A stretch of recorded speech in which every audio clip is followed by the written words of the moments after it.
Last numerical इसका chapter number 3 page number 45 numerical number 13.3 data collect कर रहे हैं। आखिरी न्यूमेरिकल का क्या कहते हैं? अ स्टोन इज ड्रॉप्ड, एक पत्थर को फेंका गया है, नीचे छोड़ा गया है, यानी कि पत्थर हाथ में रहा होगा, और जब पत्थर हाथ में रहा होगा तो उसकी वेलोसिटी रही होगी 0 मीटर पर second from a height of 40 metre, और जिस जगह से उस पत्थर को छोड़ा गया है उस जगह की जो हाइट है वो 40 मीटर है, यानी कि उसके टावर के टॉप से टावर के बॉटम तक का फासला 40 मीटर का है।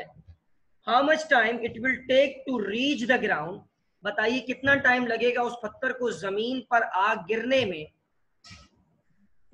What is the velocity, with what velocity it will strike the ground, और कितनी वेलोसिटी पर ये पत्थर जो है वो आकर के हमारी इस जमीन से टकराएगा, यानी कि पूछ रहे हैं फाइनल वेलोसिटी क्या रहेगी उस पत्थर की जमीन से टकराते वक्त। जबकि हम जानते हैं कि पत्थर को छोड़ा गया है नीचे की तरफ, फ्री फॉल मोशन है, तो उसकी जो एक्सेलरेशन ड्यू टू ग्रेविटी होगी वो 9.8 मीटर पर सेकंड होगी। चलें जी, हम यहाँ पर आज आपका दिल रखने के लिए इसको ले लेते हैं 10 मीटर पर सेकंड। सही है कोई मसला? अब आगे बढ़ते हैं हम कि हमारे पास इस न्यूमेरिकल को सॉल्व करने के लिए किन किन फॉर्मूलाज की हमें जो है वो जरूरत पड़ने लगी है।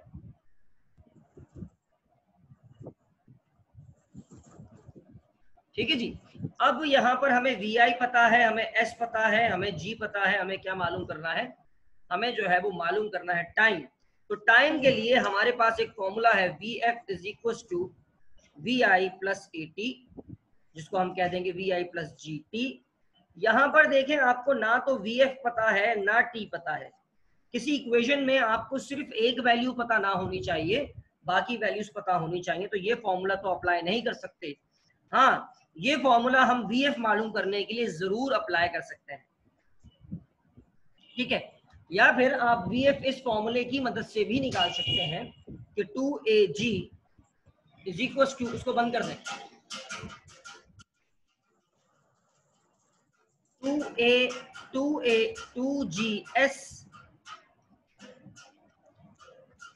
2GS is equal to VF square minus VI square. इस फॉर्मूले की मदद से हम VF निकाल सकते हैं, और इस फॉर्मूले की मदद से हम VF कैसे निकालेंगे, तो आप इस फॉर्मूले की खुद की डेरिवेशन देखनी होगी आपको। यहाँ पर हम ऑब्जेक्ट को इंसर्ट करते हैं और आपको सॉल्यूशन बताते हैं। तो ये कुछ इस तरीके से हो जाएगा,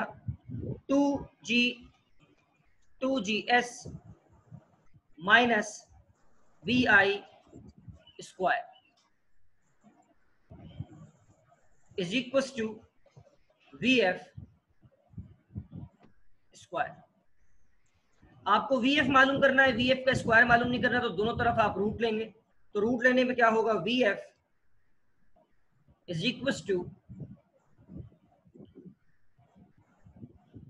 under root 2GS minus VI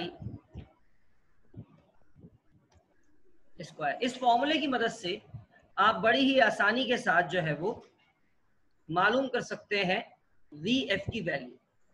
तो चलें जी, पहले VF की वैल्यू निकाल लेते हैं। तो यहाँ पर हम लिखेंगे सॉल्यूशन,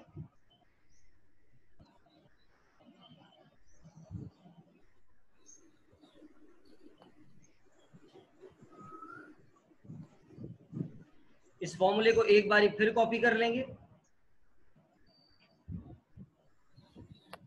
सॉल्यूशन में इसको पेस्ट करेंगे, और आपको मैथ्स इक्वेशन में इसको हमने ओपन कर लेना है, और जरा सी डाटा को हमने ले जाना है ऊपर की तरफ ताकि देख सकें। सही है जी। ये फॉर्मूला आप ला रहे हैं, तो G की जगह पर हमने क्या लिखना है, G की जगह पर हमने लिखना है 10, S की जगह पर हम लिखना है 40, और VI ऑब्वियसली हमारे पास बहुत बड़ी वैल्यू है यानी कि 0। VF is equal to under root 20 multiply by 10, तो 10 मल्टीप्लाई बाय 2 यानी कि 20, और 20 मल्टीप्लाई बाय 40 यानी कि 800। 800 माइनस 0। अब 800 माइनस 0 का आप ले लें स्क्वायर रूट, तो यहां पर हम ले लेते हैं यहाँ पर लिखते हैं कैलकुलेटर, और कैलकुलेटर में हम क्या करेंगे, हम लिखेंगे 800 और फिर दबा देंगे इसका स्क्वायर रूट का बटन, तो हमारे पास आ जाएगा 28.28। यानी कि जब वो पत्थर जमीन से टकरा रहा होगा उस वक्त उस पत्थर की रफ्तार होगी 28.28 मीटर पर सेकेंड। यह आ गया आपके सामने इस न्यूमेरिकल का सॉल्यूशन। ठीक है, अब क्योंकि आपको वीएफ तो पता लग गई है तो टाइम निकालने के लिए कोई मसला ही नहीं है, टाइम बड़ी आसानी के साथ निकाला जा सकता है और टाइम का फॉर्मूला कई बार आप देख चुके हैं। और यहाँ पर भी हम दोबारा दिखा दें कि what is the formula of time. Time is equal to VF minus VI upon G. तो इस फॉर्मूले को मैं यहाँ पे डायरेक्टली कॉपी कर लेता हूँ,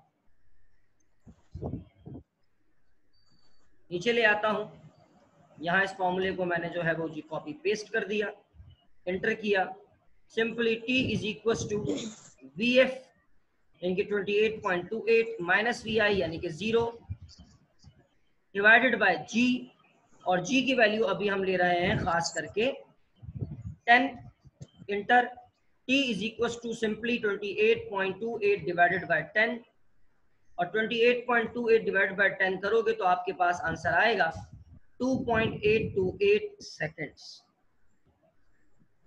और टाइम उस पत्थर को ऊपर से नीचे आने में लगेगा। ठीक है, बुक में इसको राउंड ऑफ किया हुआ है, जब वो इस 8 को खत्म करेंगे तो अगले वाले नंबर में 1 प्लस कर देंगे तो ये हो जाएगा 2.83 सेकेंड। आई होप कि आपको न्यूमेरिकल समझ में आया होगा। यहाँ पर एक छोटी सी गलती है और वो गलती अभी अभी हाईलाइट की गई है कि सर जी आपने फॉर्मूले में जो यहाँ से वी आई लेकर गए थे दूसरी तरफ, वो दूसरी तरफ भी माइनस रही थी तो उसको प्लस होना चाहिए था। तो बस जी हम सिर्फ ये गलती को अपनी सुधार लेते हैं कि यहाँ पर भी प्लस कर देते हैं, सिमिलरली हम यहाँ भी प्लस करते हैं और यहाँ भी प्लस करते हैं। तो अब हमारा आंसर ऑब्वियसली तब भी करेक्ट था, अब भी करेक्ट था। फॉर्चुनेटली के वी आई की जो वैल्यू थी वो 0 थी, अगर वी आई की वैल्यू कुछ और होती तो हमारा आंसर गलत हो जाता।